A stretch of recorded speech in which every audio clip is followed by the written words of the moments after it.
मट्टनूर कन्नूर से पशशी राजा NSS college के हिंदी विभाग में पिछले लगभग 10-11 साल से हिंदी अध्यापन का कार्य करने वाले डॉक्टर सुमित पीवी जी हमारे यहाँ इस मंच पर आए हैं। मैं उनका हार्दिक हार्दिक स्वागत करता हूँ। नमस्कार सर, आपका हार्दिक हार्दिक स्वागत है इस बातचीत में। नमस्कार। जैसे कि हम बातचीत में कोई बहुत बड़ी ऐसी बातें नहीं करते हैं, जो हल्की फुल्की बातें करते हैं, सामान्य से सवाल होते हैं हमारे।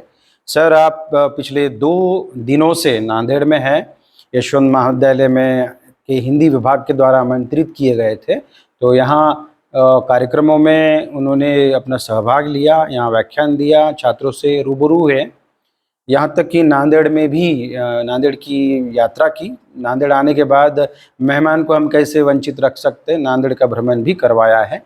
सर बताइए, आपको नांदेड़ आने के बाद कैसे लगा है? एक हल्का फुल्का सा सवाल, इससे हम शुरुआत कर रहे हैं। ठीक है सर, बहुत बहुत धन्यवाद कि आपने व्याख्यान के साथ एक ऐसा मौका भी दिया। महाराष्ट्र में मैं पहली बार आया हूँ और महाराष्ट्र में 2 दिन नांदेड़ विश्वविद्यालय, यशवंत विश्वविद्यालय में रहने के बाद मुझे घर जैसा माहौल फील होता है और नांदेड़ का भ्रमण किया। कई महत्वपूर्ण जगहों पर आपने मुझे दर्शन कराया। ऐसा लगता है कि नांदेड़ में सिर्फ एक दिन घूमने से नहीं होगा। कई ऐसी जगह हैं जहाँ पर हम लोग ज़्यादा समय और बिता सकते हैं। 2-3 दिन तो लगेंगे। बिल्कुल। अगर लेक्चर की बात करें तो 2 अलग अलग विषयों पे 2 विभिन्न मुद्दों पर हमने बात रखी। पहले व्याख्यान रहा सृजनात्मक लेखन कैसे करें और आज का व्याख्यान रहा हिंदी का वैश्विक परिदृश्य।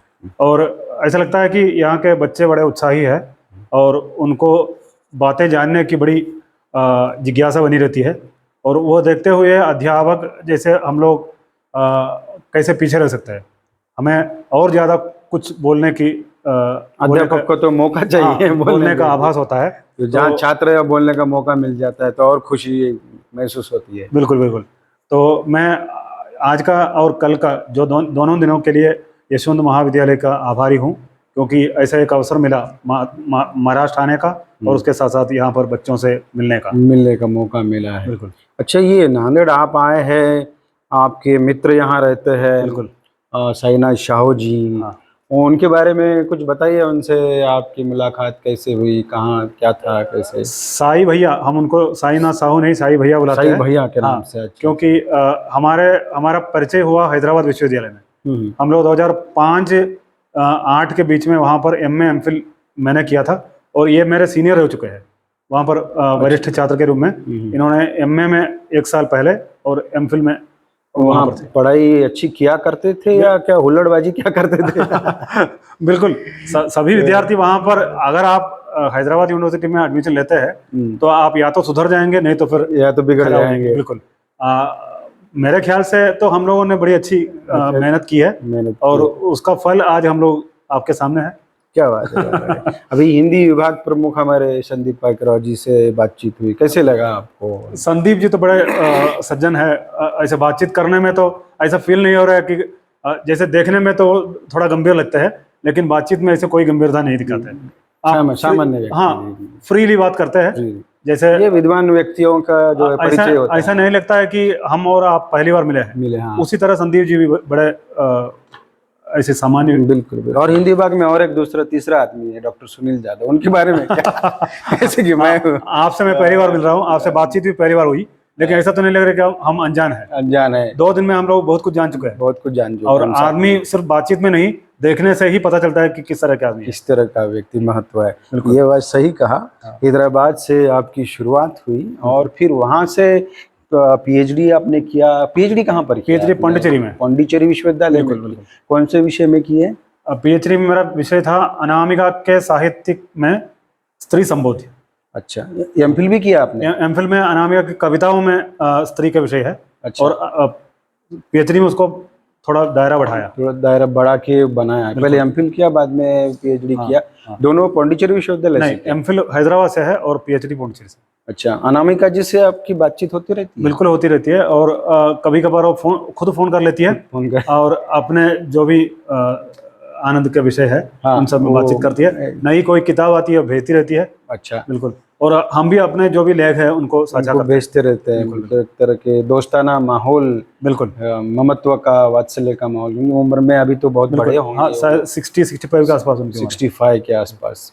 हाँ, तो अनामिका जी पर आपका काम हुआ। अनामिका जी पर जो आपने काम किया है, उस पे क्या कुछ नया ढूंढने की कोशिश की, या क्या उसमें क्या है ऐसा? सर ऐसा है कि मैं अपने जो कॉलेज में पढ़ाने और पढ़ने के जो सिलसिला है उस संबंध में इनकी किताबें मंगाता हूँ और उसको एक बार जरूर पढ़ता हूँ। अगर कविताओं की किताब है तो उसको पढ़ने का समय ज़्यादा नहीं लगता, एक ही दिन में पूरा पढ़ लेता हूँ, 100-150 के आसपास पन्ने। क्या बात? और मेरी रुचि कविता में है और उनके ज़्यादातर लेख या उस तरह की किताब जो निकलते हैं गद्य किताबें, उसको पढ़ने में थोड़ा टाइम समय लगता लगता है, है। क्योंकि उनके जो थियरी होते हैं वो मैक्सिमम विदेशों से या अन्य भाषाओं से थियरी को लेते हैं। अच्छा, तो उन थियरियों को समझने में थोड़ा थोड़ा सा हमें समय लगता है, बिल्कुल। मतलब वैचारिक गंभीरता उसमें बिल्कुल बहुत है। होने के कारण, हाँ, जैसे कि महादेव वर्मा की रचनाओं में आपको दिखाई देगी, बिल्कुल बिल्कुल। राहुल सांकृत्यायन, आचार्य रामचंद्र शुक्ल, हमें उससे समझने में समय तो लगता उस वर्ग, उस कैटेगरी की है, समझिएगा है। वो।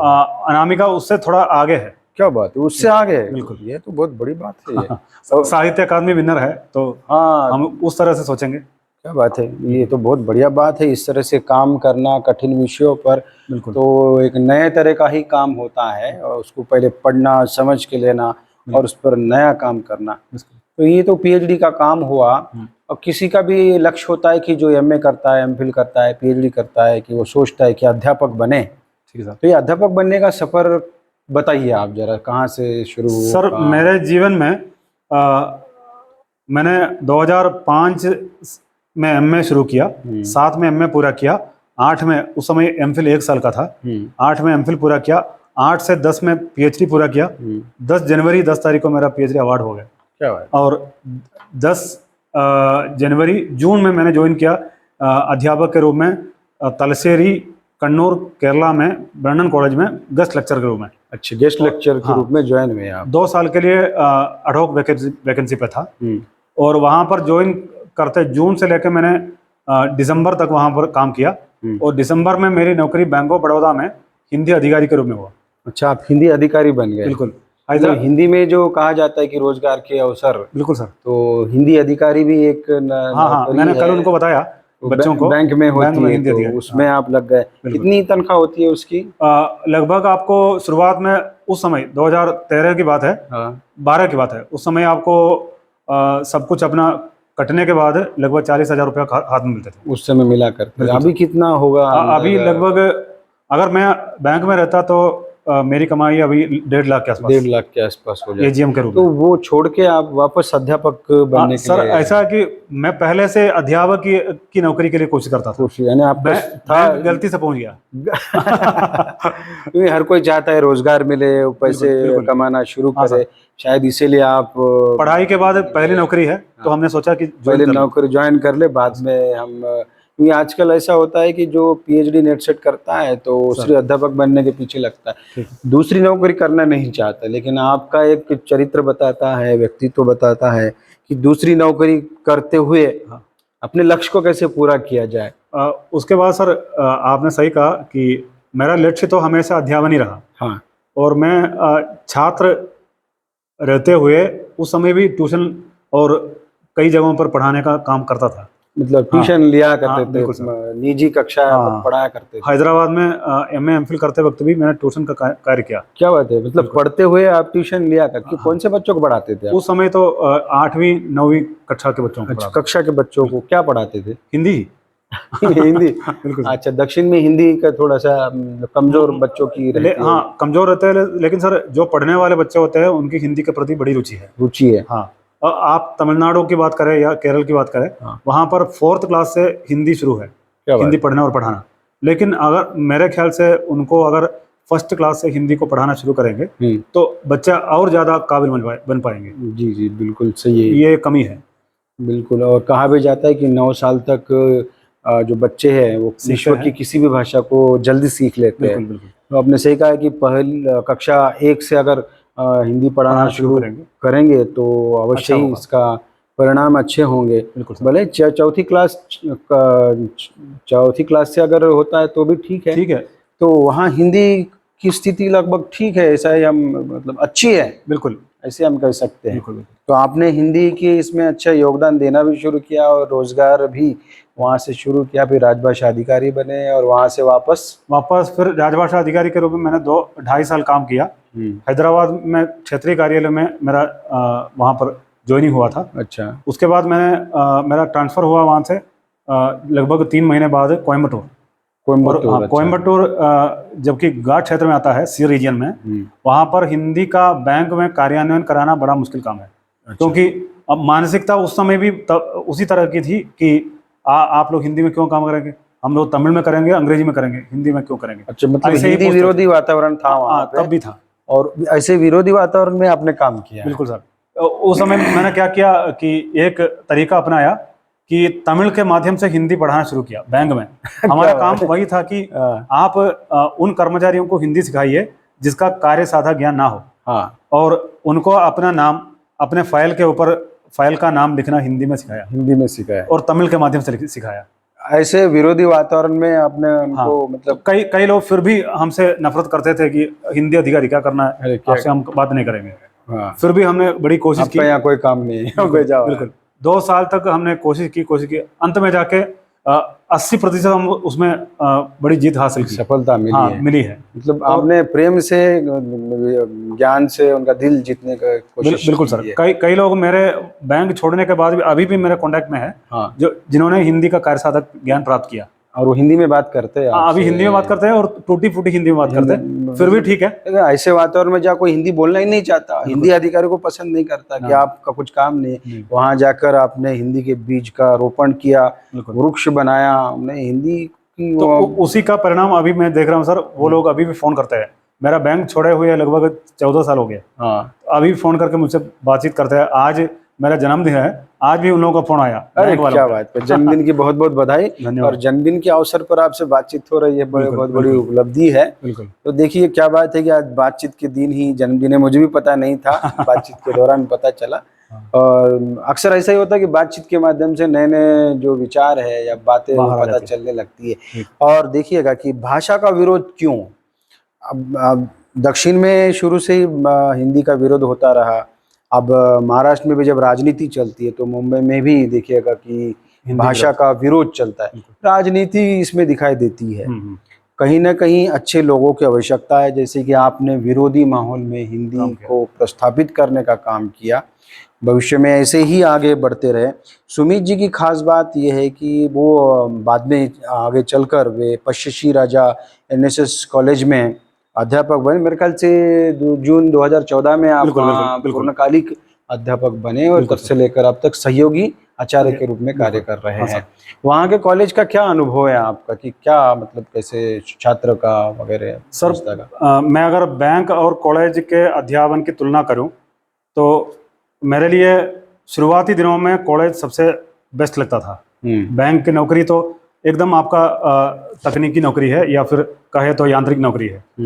लेकिन कॉलेज में हम लोग कुछ नया, कुछ अच्छा करने की सोचते हैं कि हमेशा छात्रों के बीच में रहना और उनको पढ़ाना, उनकी गलतियों को सुधारना, और हम खुद कुछ डेवलप करते हैं। लिखने पढ़ने का माहौल रहता है। तो मुझे लगता है बैंक को छोड़ के कॉलेज में आना मेरे लिए सबसे सुखद अनुभव रहा। और अभी 12 साल पहुँचते पहुँचते मुझे लगता है कि इस समय जो रचनात्मक गतिविधियों में मेरी रुचि जो बढ़ गई है, उसका महत्वपूर्ण कारण जो है वो मेरे बच्चे ही है। और उन बच्चों से प्रेरणा लेते हुए मैंने बहुत कुछ लिखने का प्रयास किया, और उस लेखन में बच्चे भी है। उन बच्चों को भी मैंने उसके लिए पात्र बनाया, अलग अलग कविताओं में उनको मैंने जोड़ा और उनको लिखने के लिए प्रेरणा दी। और लगातार मेरे बच्चे भी आजकल सृजनात्मक कार्य कर रहे हैं। अच्छा, ये सृजनात्मक की लेखन की जब बात निकाली आपने, डॉक्टर सुमित जी एक साहित्यकार भी है, कविताएं लिखते हैं, कहानियां लिखते हैं, शोध के क्षेत्र में काम करते हैं, और कई पत्रिकाओं में, राष्ट्रीय पत्रिकाओं में आप लिखते हैं, जैसे कि समयांतर जैसी लोकप्रिय पत्रिका है जो वर्तमान समस्याओं को लेकर लिखी जाती है। तो ये कवि कहानीकार, शोध, ऐसे विभिन्न विधाओं में लेखन कार्य करते हैं। और ये जो सृजनात्मक कार्य है, इसकी शुरुआत आपने बताया कि आपके महाविद्यालय में ही लेखन कार्य शुरू किया। एमए के समय में या उससे पहले कभी शुरू किया था? सर वो मैं कहना चाहूँगा कि एमए के समय में हमारे एक अध्यापक रहे मेरे और साई सर के, प्रोफेसर भीम सिंह, हैदराबाद विश्वविद्यालय के हिंदी विभाग में प्रोफेसर है।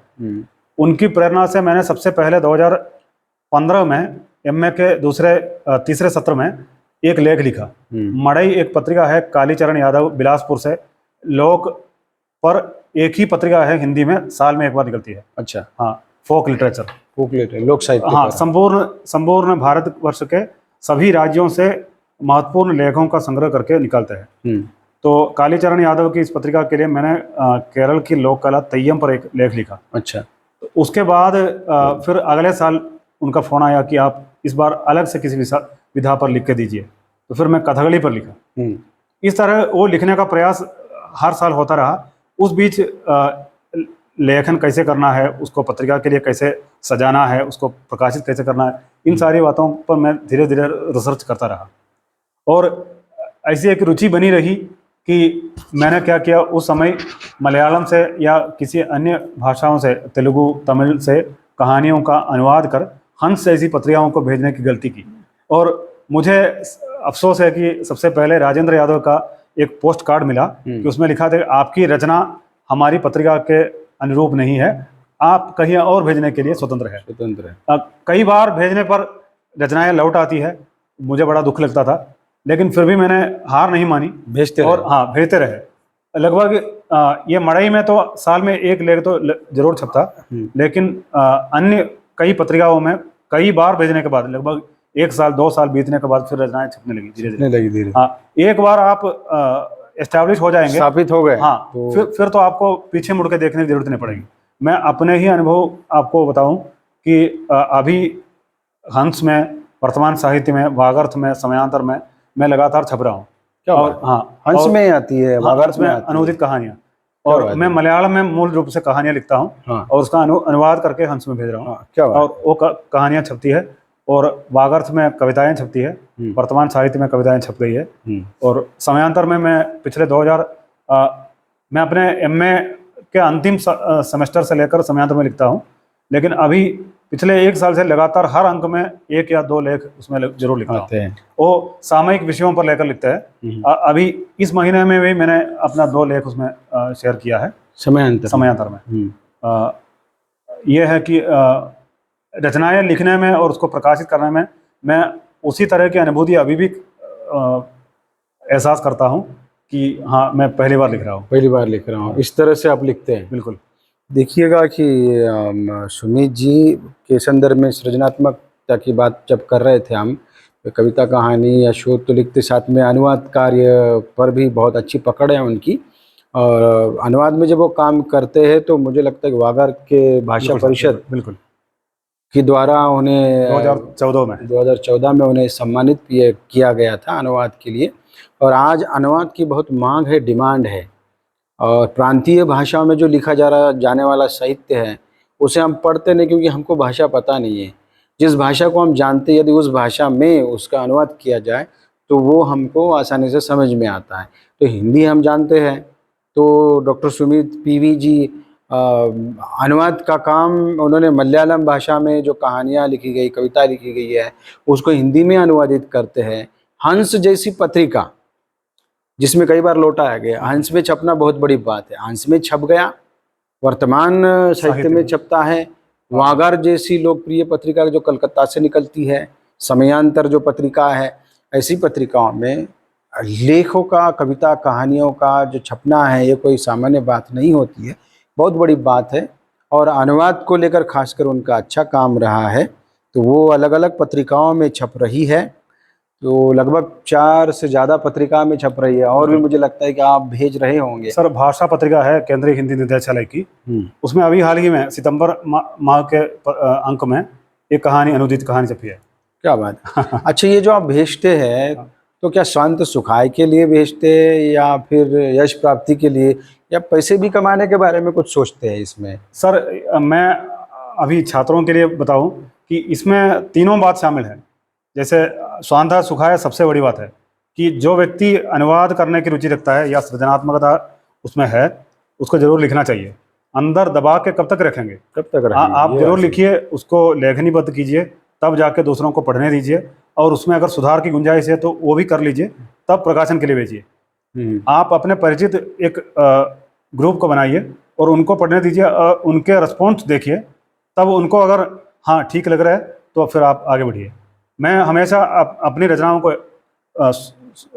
अपना सेल्फ रचनाएं या दूसरों की अनुवादित रचनाओं को बाकी लोगों का, अपने जो ग्रुप के लोग हैं उनको पढ़ने देता हूँ, और उनकी प्रतिक्रिया को जानते हुए मैं उसको प्रकाशन करने के लिए भेजता हूँ। और आपने कहा कि स्वांतः सुखाया, ये सबसे बड़ी चीज़ है। आप अगर दिल में इच्छा रखते हैं कि हाँ मुझे इस चीज़ पर लिखना है या इसके बारे में अनुवाद करना है, तो ज़रूर आप कीजिए। अपने मानसिक सुख के अलावा और क्या प्राप्ति होगी? बिल्कुल। हम इस दुनिया में रहेंगे लगभग 60 साल 70 साल, उस बीच अगर मानसिक सुख की प्राप्ति होती है, उससे बड़ी कमाई कुछ नहीं है। सबसे बड़ी कमाई। हाँ, ये बात सही कहा है आपने। बिल्कुल सर। और आप कह रहे थे कि स्वांतः सुखाया और प्रसिद्धि तो अपने आप होती है। आप लगातार छप रहे हैं और आपका नाम कोई ब्रांड नहीं होता। जैसे आप लोग देखते हैं अरुंधति रॉय की एक नई किताब अभी आई है, मदर मेरी कम्स टू मी। हाँ, आजकल चर्चा में है अरुंधति रॉय का सिगरेट पीते हुए एक पिक्चर तस्वीर उसके कवर पेज पर है। बिल्कुल। इससे पहले भी कई लोगों के पिक्चर उस तरह कवर पेज पे छपे हैं। धूमिल की है और मोहन राकेश की पिक्चर है, सब लोग बीड़ी पीते हुए। लेकिन अरुंधति रॉय पर इस तरह इतनी चर्चाएं हो रही है बीड़ी पीने का और उस किताब पर, तो ये सब थोड़े बहुत तो बिजनेस है, बिजनेस कमर्शियल। हाँ कमर्शियल पर्पस है, तो वो भी है इसमें सर। आप लोग लिखते हैं, मेहनत करते हैं।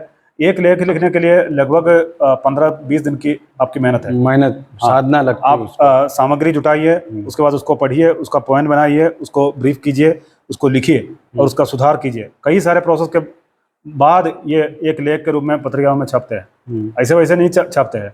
तो संपादक उसको पढ़ते हैं, बखूबी उसका एक एक अक्षर देखते हैं, सब कुछ देखते हैं। तो एक बार आप हाँ ठीक है लगातार लिख रहे हैं, अच्छे टॉपिक पर लिख रहे हैं, तब आपको मानेंगे और आपका छापेंगे।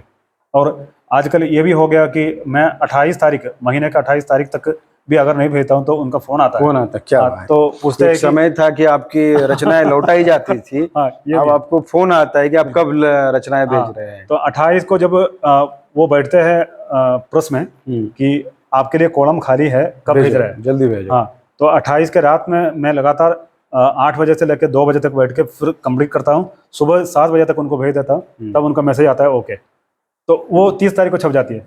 क्या बात। हाँ, आजकल सिर्फ लिखने से पेट नहीं भरता है, तो आजकल लेखक लिखने के साथ पैसा भी चाहते हैं।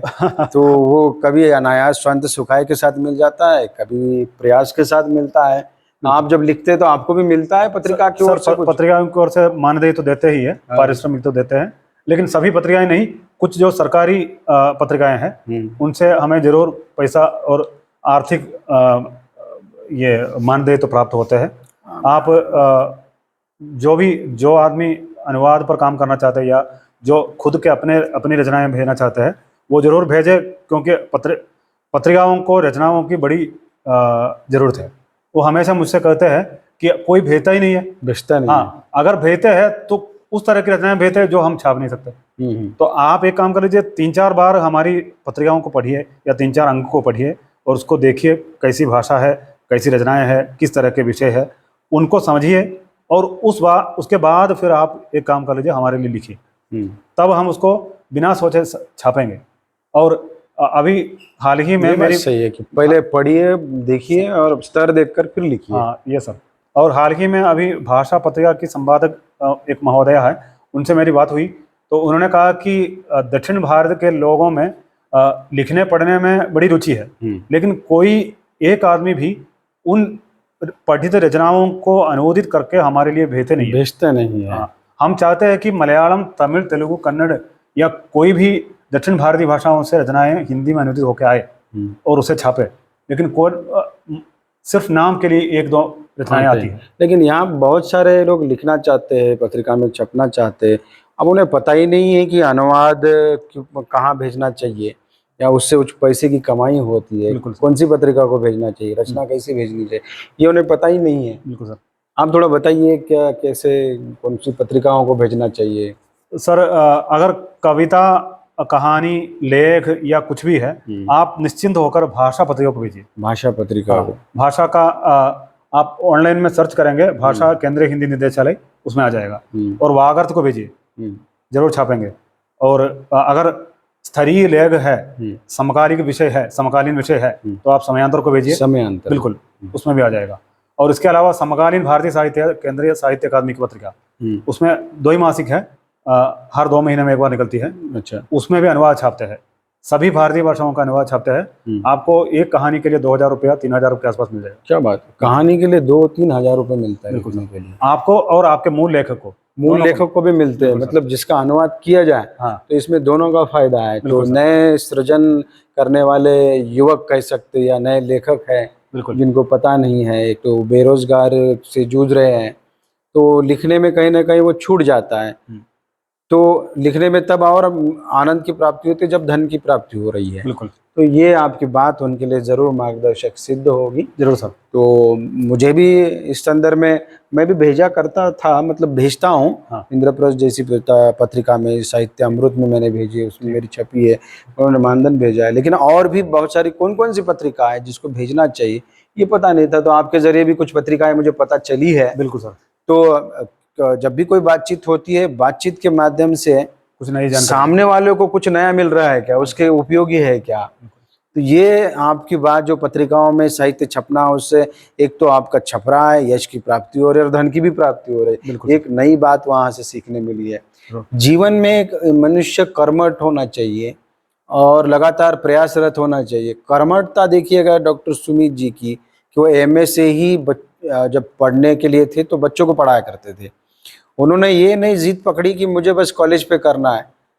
कॉलेज पे करते करते राजभाषा अधिकारी का पद मिलता है, राजभाषा अधिकारी बन जाते हैं, वहाँ पैसे कमाना शुरू करते हैं। लेकिन लक्ष्य को नहीं छोड़ा है, लक्ष्य बराबर बनाए रखा है। और अंत में आते हैं कि वो पश्यसी राजा एनएसएस कॉलेज में वो सहयोगी अध्यापक बन जाते हैं, अपने लक्ष्य को प्राप्त करके रहते हैं।